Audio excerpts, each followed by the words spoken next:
فرعون علا في الأرض وجعل أهلها شيعا يستضعف طائفة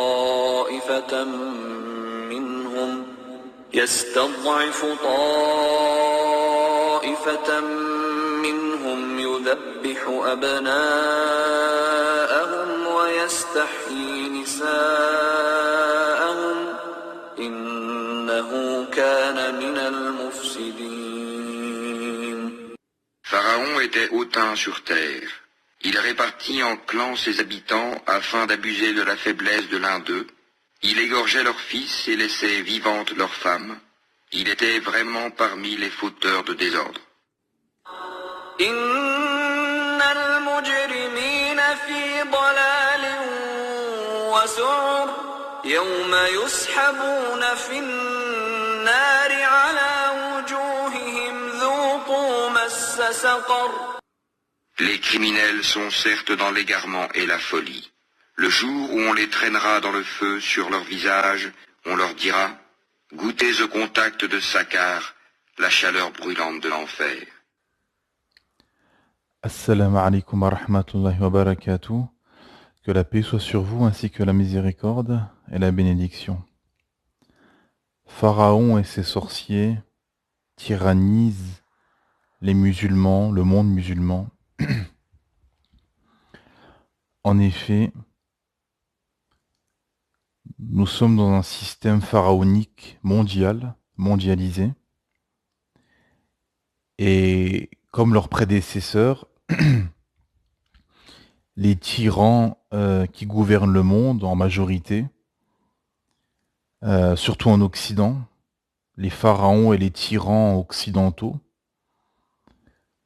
font exactement ce que faisait Pharaon, tout simplement, comme dans le verset précédemment récité, le verset 4 de la sourate 28, Al-Qasas, le récit, où Allah subhanahu wa ta'ala nous explique que Pharaon était hautain sur terre, qu'il a réparti ses habitants en clans, divisés pour mieux régner, qu'il a abusé de leur faiblesse, qu'il égorgeait leurs fils et laissait vivants leurs femmes,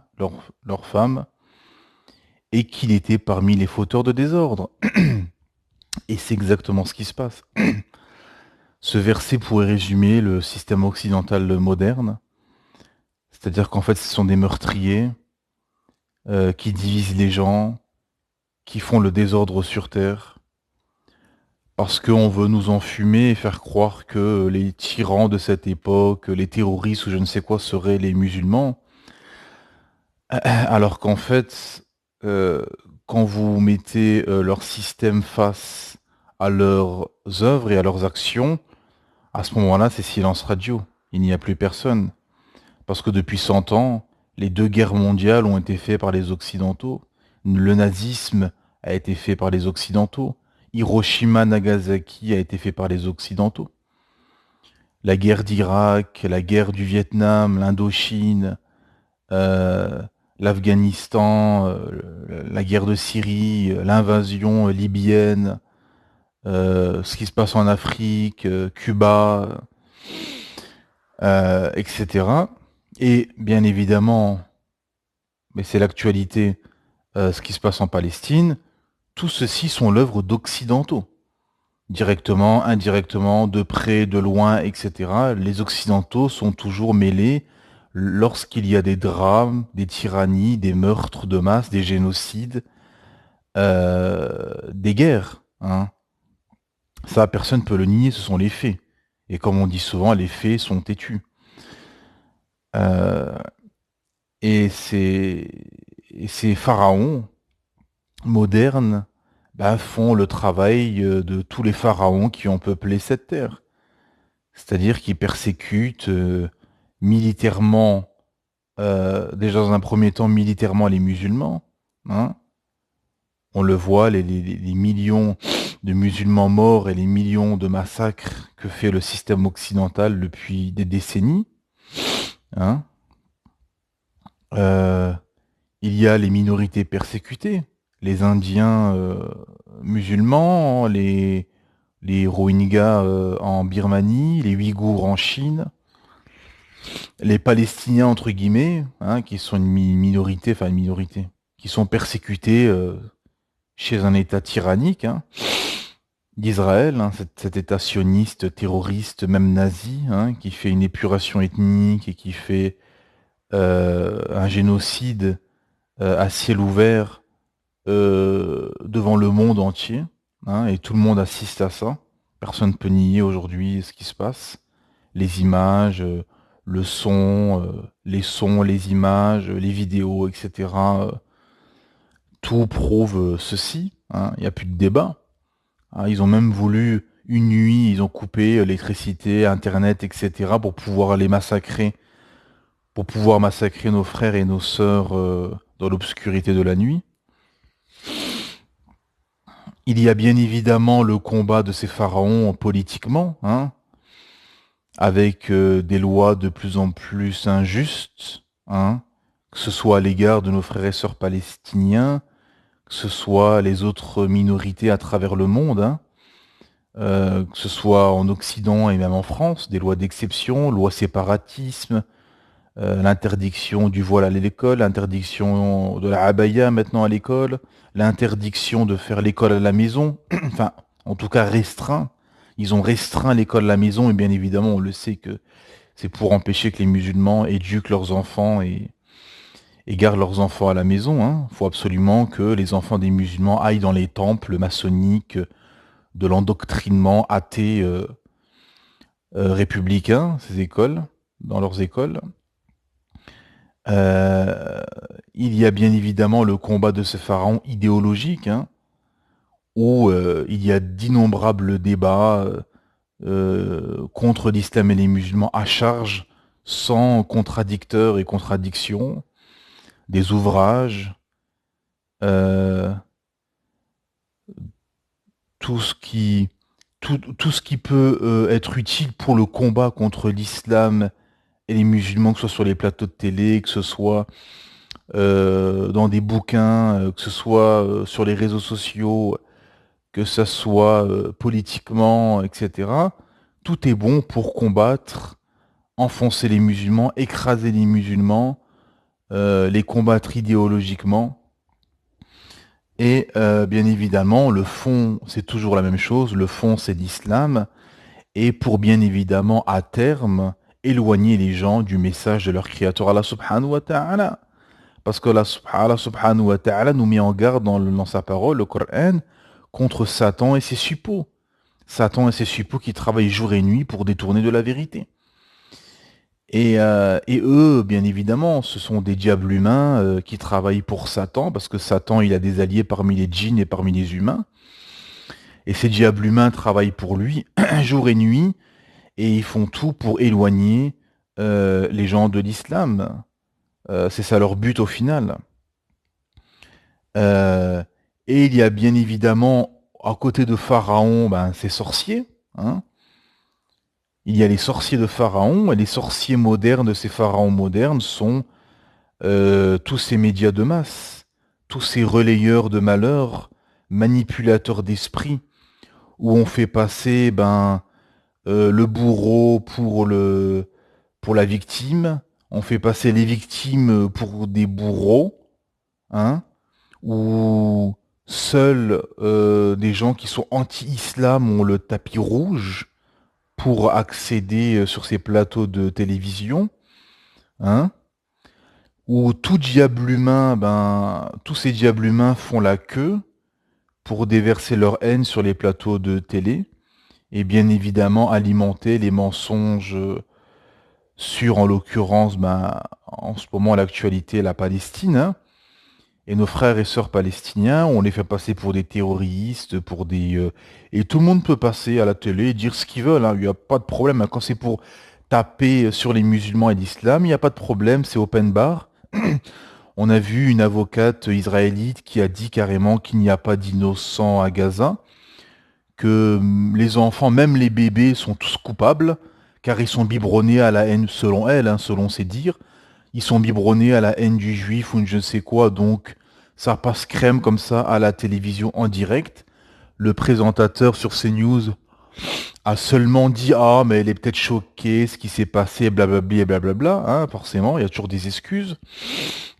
Un autre guignol, un avocat israélite pareil, parce qu'ils invitent que des juifs, hein, forcément, des sionistes plus précisément. Ce vil personnage a dit que si un juif rentrait à Gaza, il se faisait égorger sur le champ, hein, donc c'est diffamatoire. On accuse nos frères et nos sœurs d'être de terroristes, d'être de méchants, etc. Alors que il y a en contrepartie des rabbins, beaucoup de juifs et notamment des rabbins qui disent qu'ils vivaient très bien en paix avec les Palestiniens et qui sont contre cet État sioniste terroriste. Beaucoup d'ailleurs, on a vu cette semaine aux États-Unis des juifs manifester contre l'État sioniste israélite. Et beaucoup de rabbins témoignent et disent qu'ils vivaient en paix avec les Arabes et les Palestiniens et les musulmans pendant toujours. Et depuis qu'il y a cet État sioniste, ben, ça a mis la fitna et ça a mis le désordre entre juifs, chrétiens et palestiniens. Parce que même les chrétiens se font martyriser, maltraiter. Mais ça, forcément, on n'en parle pas dans les médias parce qu'il faut toujours que le bourreau soit le même, les victimes soient les mêmes, hein, tout simplement. Donc on peut dire ce qu'on veut, on peut mentir, tricher, manipuler.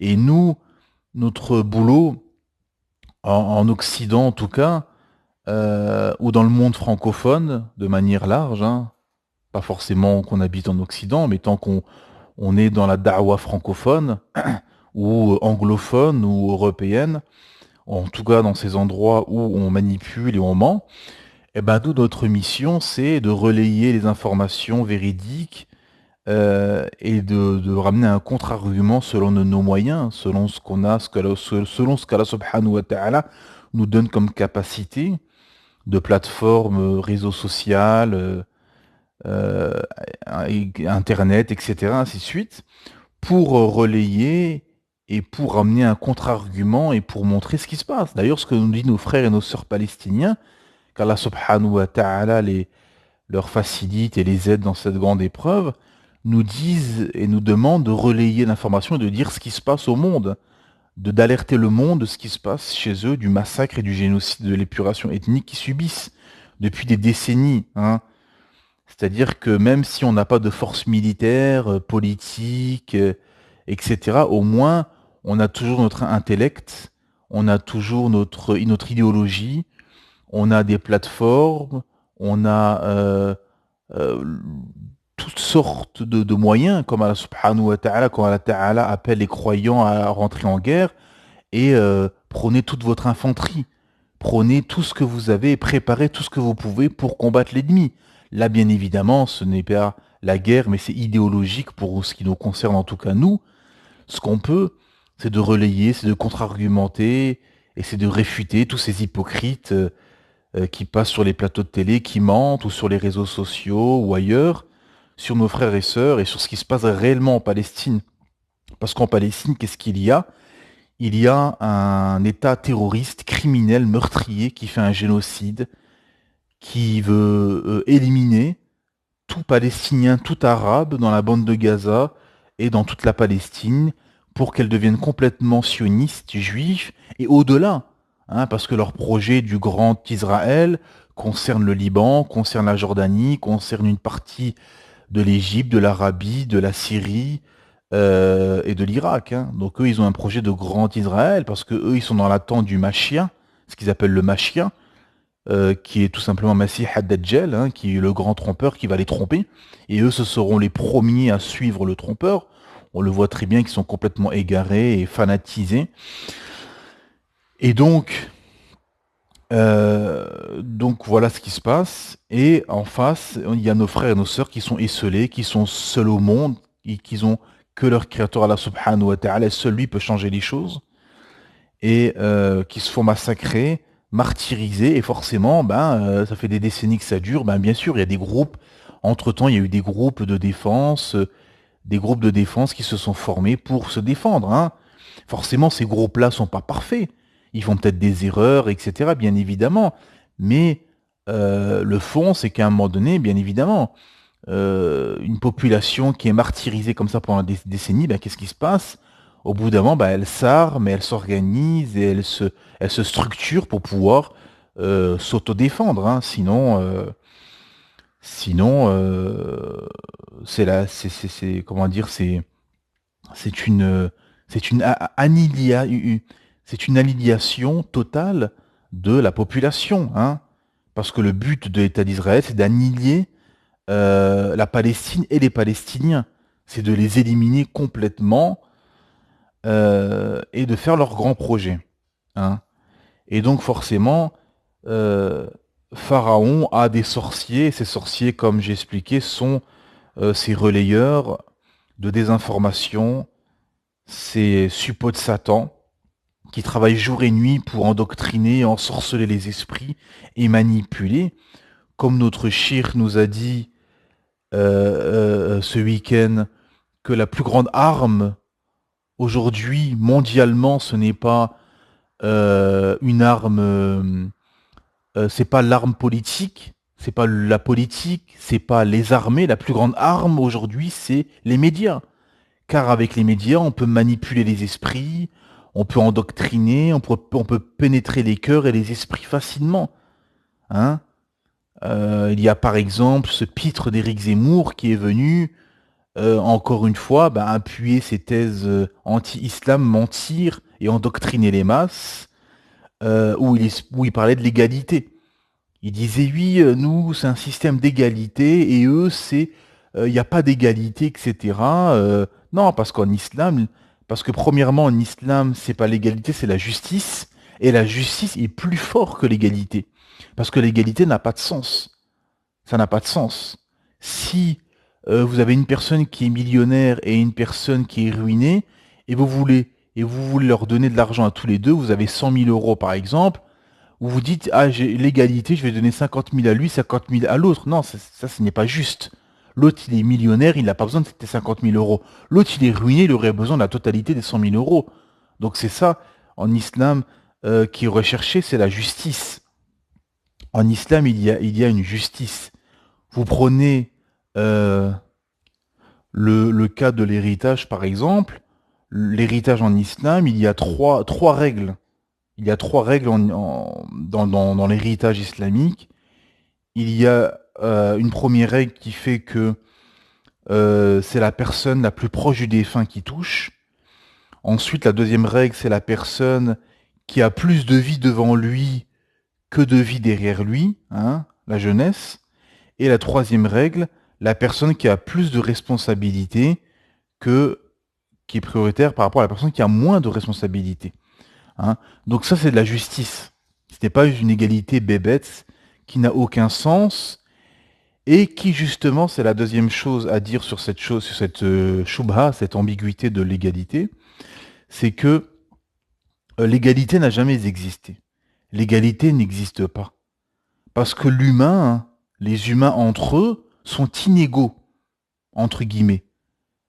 Sont inégaux morphologiquement, mentalement, physiquement, intellectuellement, financièrement, socialement, au niveau de la lignée, etc., ainsi de suite, hein.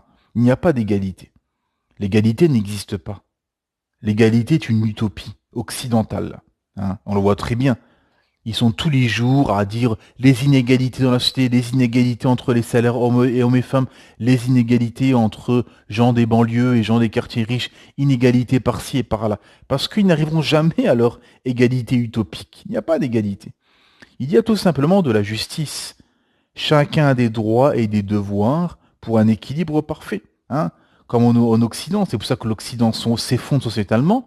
Une des raisons de l'effondrement sociétal occidental, bien évidemment, les jeunes générations sont perdues entre LGBTisme, avortement, religion écolo, féminisme, patriotisme fantasmé, et drogue, alcool, jeux vidéo, délinquance, athéisme, course à la richesse, à l'acquisition des biens et à l'assouvissement des pulsions, bien évidemment. Mais une des causes de l'effondrement sociétal, c'est les célibats de masse et le taux de natalité, les taux de natalité les plus faibles au monde, hein. Bien évidemment, il y a la dépression et les suicides qui sont les plus élevés au monde en Occident, mais il y a ce facteur-là qui est sur le célibat. Il y a un célibat de masse en Occident. Euh, et les gens sont opposés. Parce que pourquoi? Parce qu'en Occident, on a fait un système, via le féminisme, un système où on a opposé l'homme et la femme. Et du coup, qu'est-ce qui se passe? C'est que la femme est devenue un homme bis, et les femmes et les hommes sont complètement opposés aujourd'hui, hein. Ils se rencontrent pour assouvir leurs pulsions charnelles, mais s'engager à terme avec un mariage et des enfants, et comme aboutissement des enfants, ceci n'intéresse plus les jeunes générations occidentales, car elles sont perdues dans tout ce que je viens d'expliquer, et euh, ils ont été biberonnés, endoctrinés à cette opposition hommes et femmes, où aujourd'hui, c'est devenu un combat, en fait, entre les hommes et les femmes, hein. C'est allé jusqu'à ce féminisme qui a endoctriné et qui continue d'endoctriner les jeunes filles en Occident et ailleurs. Alors qu'en islam, il y a, Allah Ta'ala dit, elle est un vêtement pour vous et vous êtes un vêtement pour vous, hein. Vous devez vous enrouler, vous êtes un complément l'un pour l'autre, bien évidemment avec une prédominance de l'homme, hein. Mais il y a un accouplement. C'est pour ça qu'on parle d'accouplement entre hommes et femmes, parce que on s'accouple, hein, pour un équilibre parfait. Tout simplement, c'est comme par exemple quand vous assemblez un véhicule, il y a ce qu'on appelle le mariage, l'assemblement de véhicules. Il y a à un moment donné ce que les industriels appellent le mariage entre la carcasse, la carrosserie du véhicule et le moteur en fait.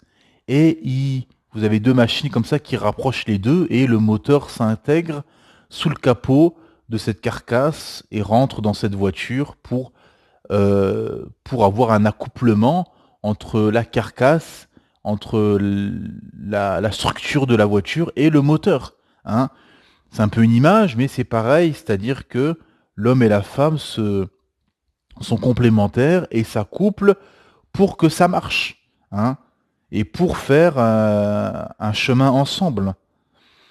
Et là, en Occident, non, on a tout déséquilibré, on a fait cette égalité utopique, et du coup, on a opposé les hommes et les femmes, et vous avez ces divorces de masse et ces célibats de masse. Et donc, ce pitre parlait de ça, donc d'égalité, etc. Donc, je viens de nettoyer cette utopie et cette chouba, cette ambiguïté. Et ensuite, il arrivait à l'histoire du djihad, en disant, voilà, vous avez tant de pourcentage de musulmans qui sont pour la charia, et dans la charia, c'est prévu le djihad, et donc vous allez avoir des gens comme ça qui vont tuer, etc. Et forcément, les gens qui sont ignorants, ils gobent ça, et le lendemain matin, quand ils vont croiser leurs voisins ou leurs collègues musulmans, ils vont avoir un regard un peu craintif et avoir peur. Parce que forcément, la guérison de l'ignorance, c'est le savoir, c'est le questionnement, hein. Comme nous a dit Rasulullah sallallahu alayhi wa sallam dans un hadith magistral, la guérison de l'ignorance est dans le questionnement, et dans la recherche du savoir, et dans le savoir. C'est pour ça que le premier verset révélé au prophète Mohammed sallallahu alayhi wa sallam, Iqra bismi rabbika alladhi khalaq, lis au nom de ton Seigneur qui a créé. Et en fait, dans le Iqra, dans ce premier mot Iqra, bien évidemment, les savants de la langue arabe nous disent que littéralement on peut traduire ça par lire, mais au-delà de ça, les savants de la langue arabe nous disent que derrière il y a l'apprentissage, la recherche de la science, la recherche de l'information, de l'apprentissage scientifique, etc., ainsi de suite, hein.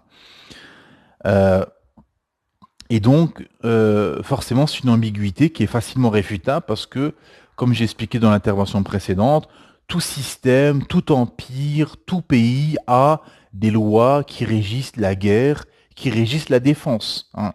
Et en islam, bien évidemment, il y a la guerre. La guerre qu'on parle de djihad, parce que le djihad, c'est l'effort, hein, au sens strict du terme, c'est l'effort. Quel effort? Bien évidemment, les premiers efforts qui va occuper la vie du musulman toute sa vie, ça va être l'effort sur son âme, incitatrice au mal, et sur Satan, hein, et sur les gens Parce que les gens dans ton entourage sont des tentations, des troubles, des épreuves, etc. Où nous sommes des épreuves les uns pour les autres. Donc ceux-ci sont les principaux efforts qui occupera la vie du musulman.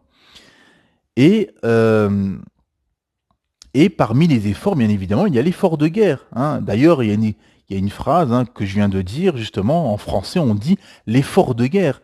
C'est qu'à un moment donné, et ça c'est seulement le dirigeant, l'émir, le calife, le dirigeant, le commandeur des croyants, qui enjoint et qui oblige ses administrés, ses militaires, là en l'occurrence, à aller au combat, hein, comme toute armée, comme dans tout pays, quand le dirigeant appelle son armée à combattre et à aller faire la guerre, il donne cet ordre, tout simplement.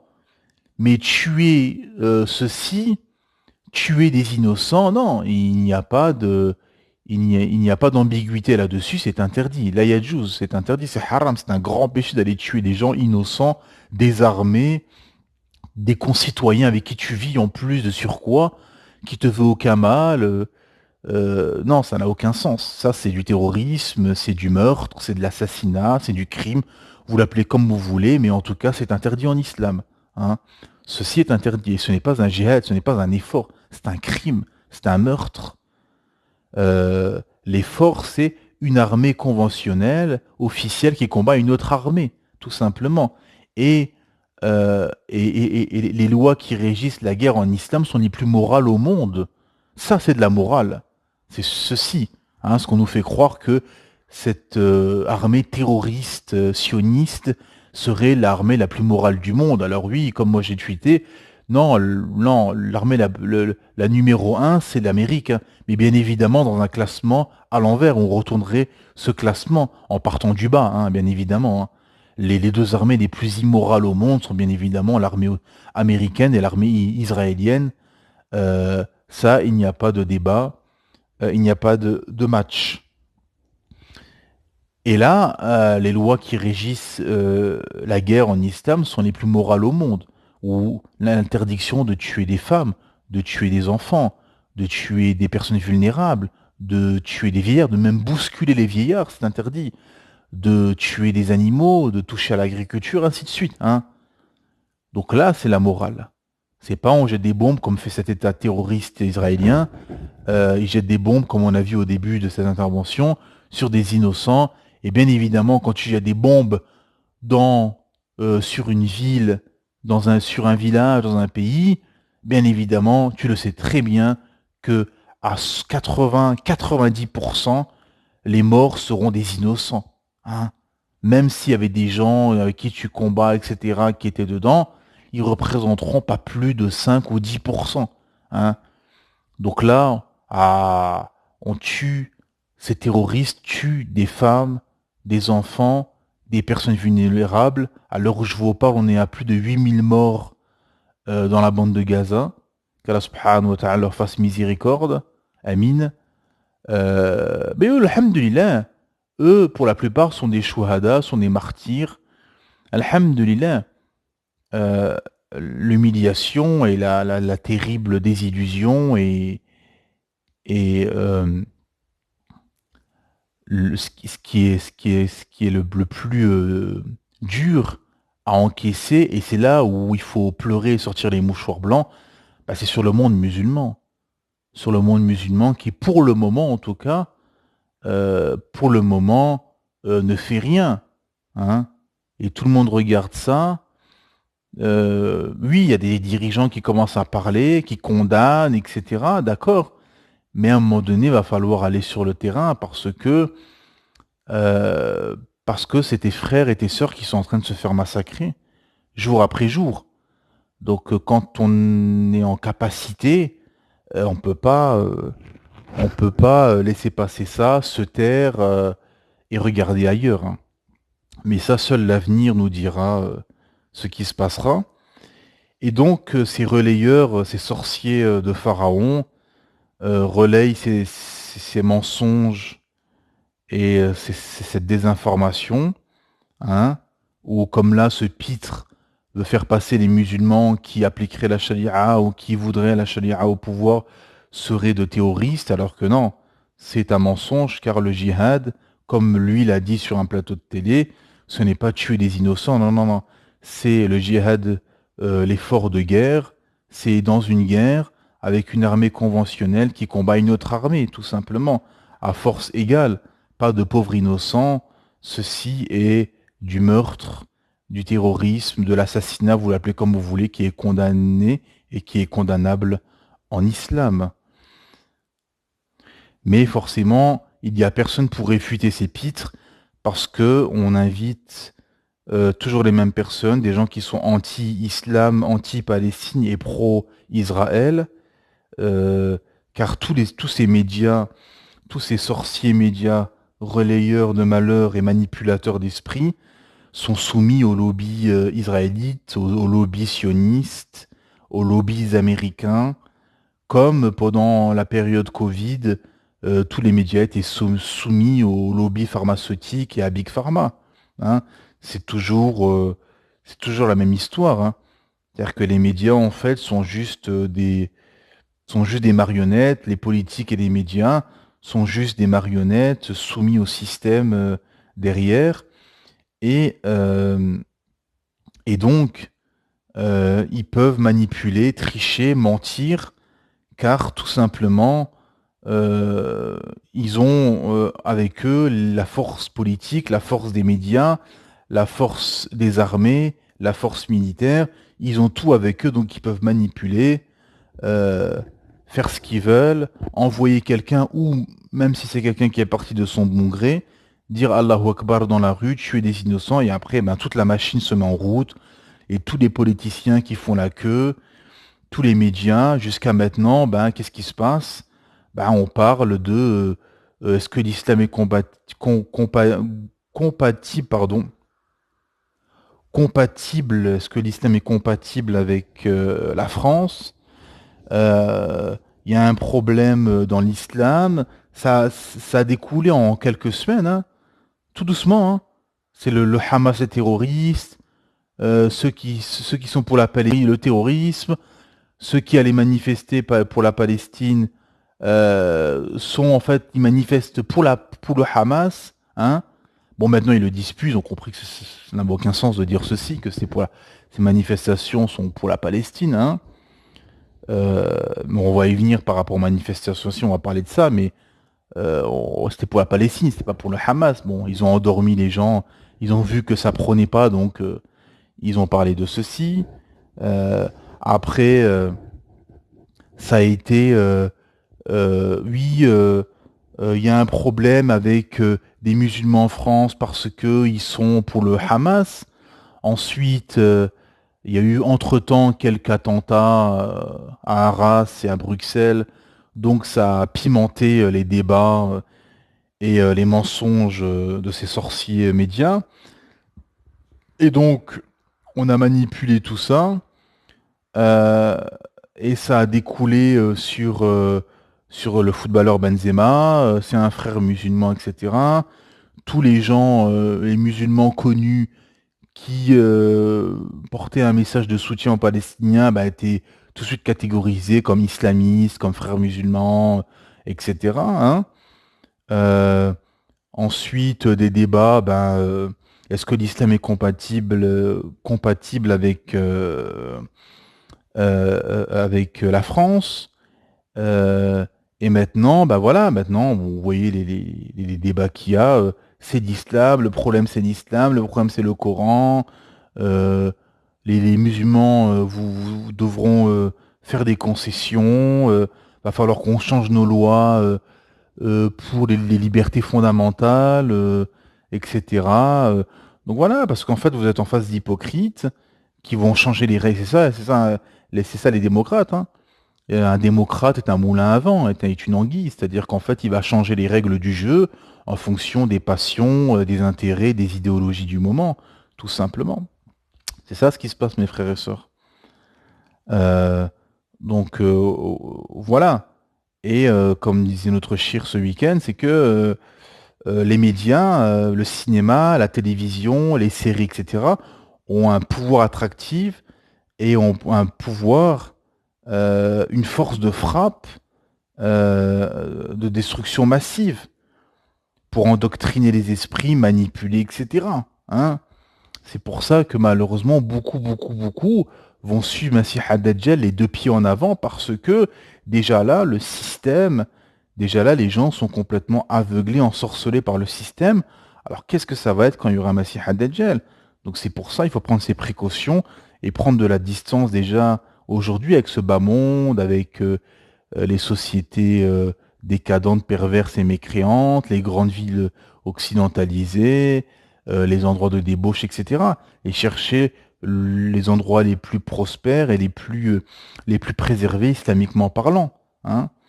Voilà, ce qu'ont fait les prophètes. Dès qu'ils étaient dans des endroits qui étaient hostiles et qui n'étaient pas hospitaliers, ils quittaient. Ils faisaient la hijra, ils faisaient l'exode, ils partaient, ils immigraient, etc. pour trouver des endroits où ils pouvaient pratiquer leur religion en paix et totalement en adéquation avec leur créateur Allah subhanahu wa ta'ala. Et donc forcément,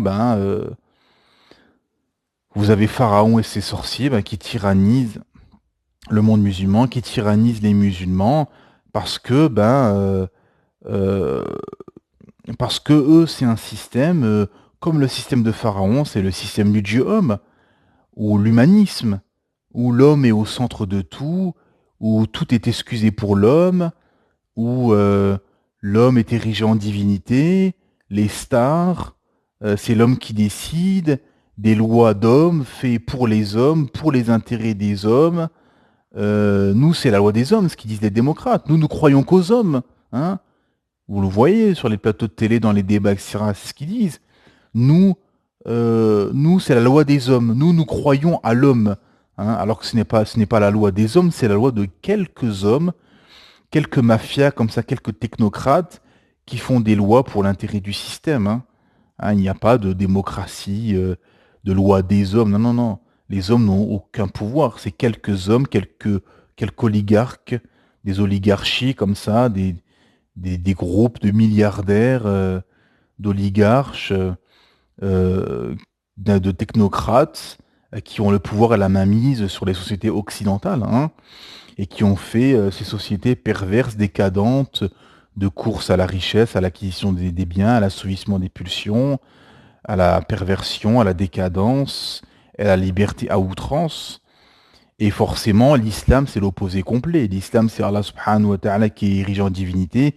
C'est l'islam qui est au cœur de la cité, qui régit, c'est la religion qui régit tout de A à Z, de la vie du musulman, du berceau à la mort. Et il y a une morale et une règle définie par le Créateur Allah subhanahu wa ta'ala, avec des lignes rouges et des interdits. Tout ce que le système occidental a déconstruit au fil du temps et des années. Plus de morale, plus d'interdits, plus d'interdictions, plus d'obligations. Non, chacun fait ce qu'il veut, je fais ce que je veux, comme je l'entends, comme je l'en pense. Alors que non, en islam, c'est pas tu fais ce que tu veux. En islam, il y a des règles. Tu dois te plier à des règles qui sont des règles divines, instaurées par le Créateur Allah subhanahu wa ta'ala, pour l'intérêt commun, pour l'intérêt de la cité, pour l'intérêt des concitoyens, des gens, pour vivre en harmonie, hein, avec des lois dissuasives, telle la peine de mort, telle couper la main au voleur, telle la lapidation, pour empêcher la décadence, la débauche, le banditisme, les mafias de proliférer, les meurtres, les viols, etc. Hein. Tout ce que justement les faits néfastes de tout leur système occidental du dieu homme, de chacun fait ce qu'il veut, la liberté, ni Dieu, ni maître, interdit d'interdire et compagnie, et on voit, et ils le constatent eux-mêmes, et ils le savent très bien, qu'ils vont droit dans le mur et qu'ils sont en crash, hein, comme un avion qui est en train de se crasher. Petit à petit, l'avion est en déroute totale, l'avion a décroché et est en train de se diriger vers son crash, tout simplement. Donc c'est pour ça que le système se lie et fait tout pour combattre l'islam et les musulmans, l'islam est le dernier système qui oppose, qui est une opposition et un rival et un concurrent redoutable et implacable pour leur système. Ils le savent très bien, donc c'est pour ça qu'ils font tout pour éliminer le monde musulman, qui font tout pour détruire les musulmans et le monde musulman, hein, tout simplement. Et nous, de notre côté, ben, on est comme dans le hadith, on est divisé, on est faible, nos ennemis viennent autour de nous comme on va autour d'un repas, on a l'amour de ce bas monde, les musulmans ont l'amour de ce bas monde, la détestation de la mort, sont faibles, méprisables et divisés.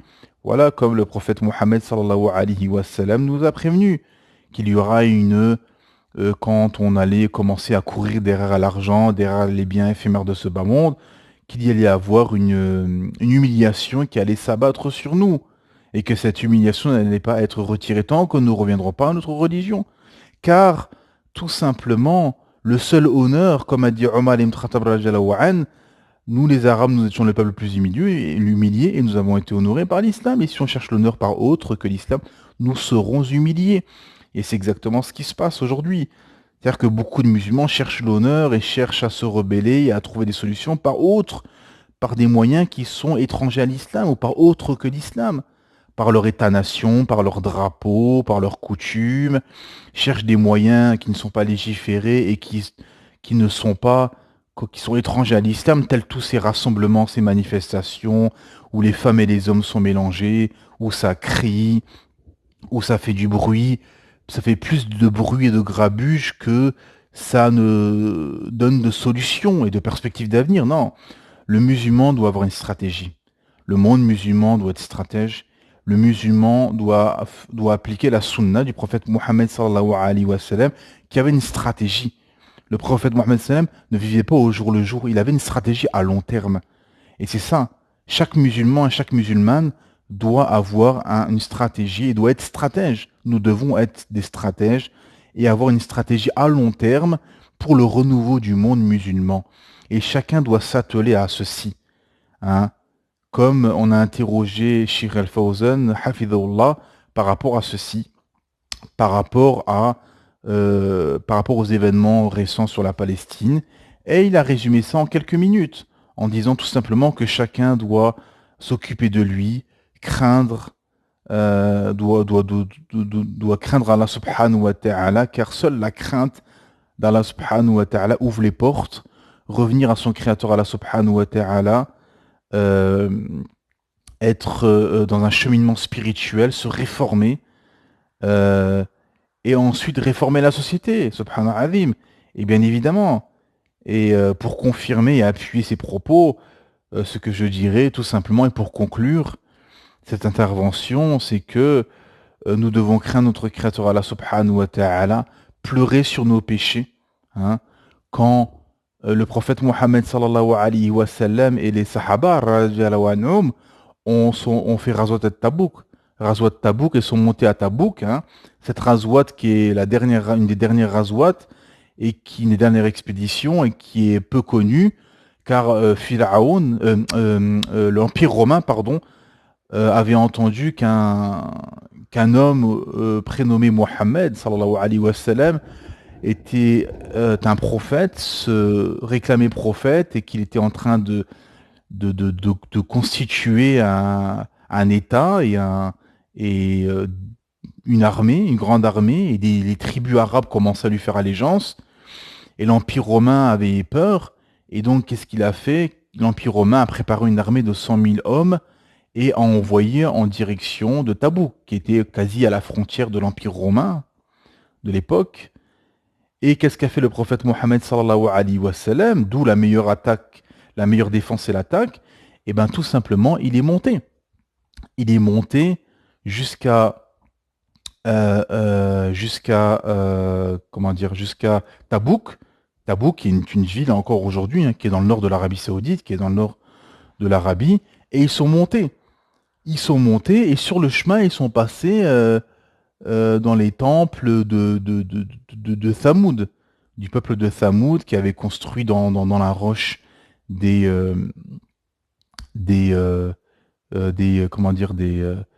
maisons. Hein. Ils avaient constitué leur empire et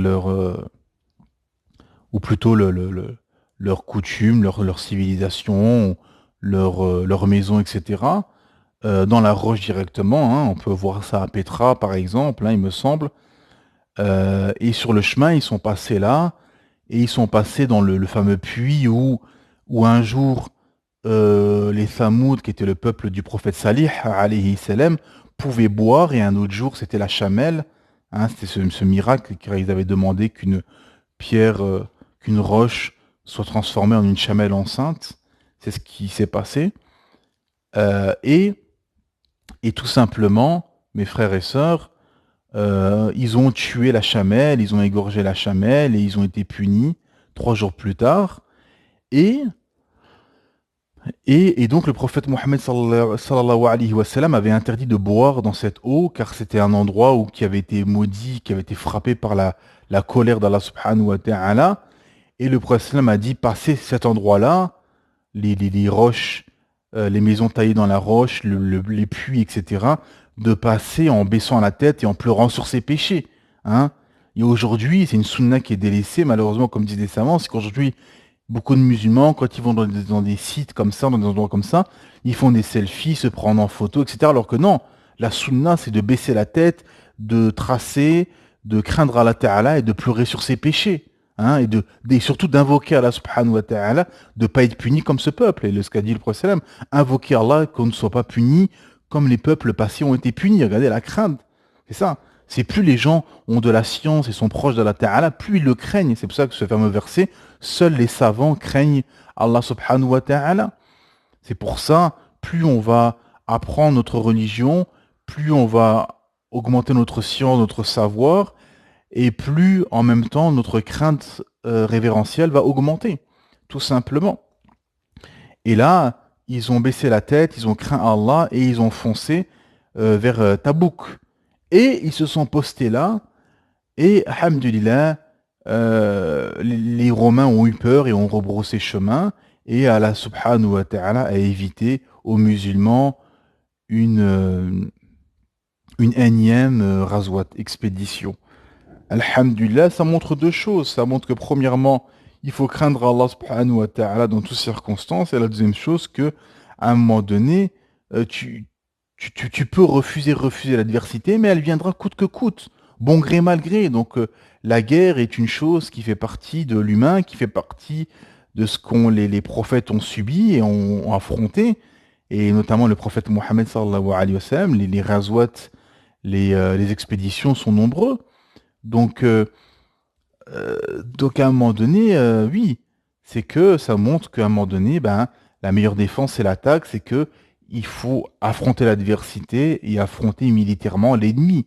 Car sinon, c'est l'ennemi qui viendra chez toi, toquer à ta porte pour t'exterminer. Hein. C'est une vérité historique et implacable, hein, qui s'est passée dans toute l'histoire de l'humanité. Donc nous, mes frères et sœurs, c'est à ceci qu'il faut s'atteler, c'est craindre Allah subhanahu wa ta'ala, nous réformer, pleurer sur nos péchés, s'occuper de nous-mêmes, hein, s'éloigner de la médisance, des affaires des uns et des autres, etc. Craindre notre Seigneur, s'occuper de notre propre personne, de nous réformer nous-mêmes, de réformer notre âme pour qu'elle soit en concordance avec la révélation, avec le Coran et la Sunna, pleurer sur nos péchés et surtout tenir sur le Coran et la Sunna car nous nous dirigeons vers la fin des temps. Il y a les signes de la fin des temps, les événements, les grands événements de la fin des temps commencent à montrer le bout de leur nez. On voit que ça va de mal en pis, que le monde est en train de trembler, qu'on parle même de troisième guerre mondiale. On sait qu'il y aura beaucoup de fitna. Et donc, le musulman doit s'atteler à quoi au milieu de tout ce bourbier, au milieu de tous ces troubles et tout ce désordre? Tout simplement à tenir au kitab et à la sunna. Tenir au Coran et à la sunna.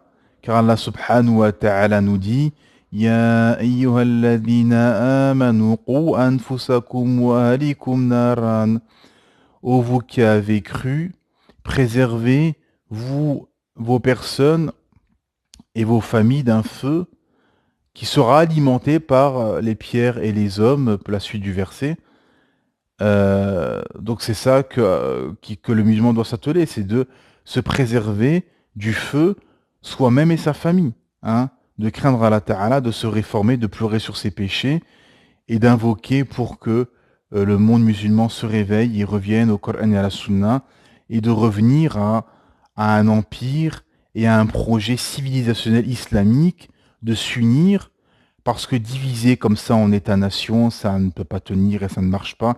Et on le voit quand il y a des événements comme ceci, ben, personne n'est dans sa zone de confort et on n'est pas capable de s'unir pour un moment ponctuel, parce que l'union, ça commence en amont, de s'unir et d'enlever ces frontières abjectes, de se dépolluer de ce nationalisme pourri, de ces drapeaux, de ces États-nations montés de toutes pièces par l'ex-colon, et de revenir à un empire, à un khalifa uni entre musulmans et sous une seule bannière et sous une seule loi, sous la gouvernance islamique, sous la loi de notre Créateur, Allah subhanahu wa ta'ala. Et là, on sera sérieux et on pourra avancer tous ensemble.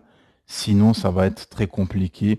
Mais en tout cas, nous, en tant que musulmans, lambda, notre mission, c'est de craindre Allah subhanahu wa ta'ala et au milieu de tout ce brouillard, de s'accrocher à la lumière du kitab, de la sunna, de pleurer sur nos péchés et de nous réformer et d'être dans un profond cheminement spirituel qui nous mènera, inshallah, bi'idhnillah, au paradis.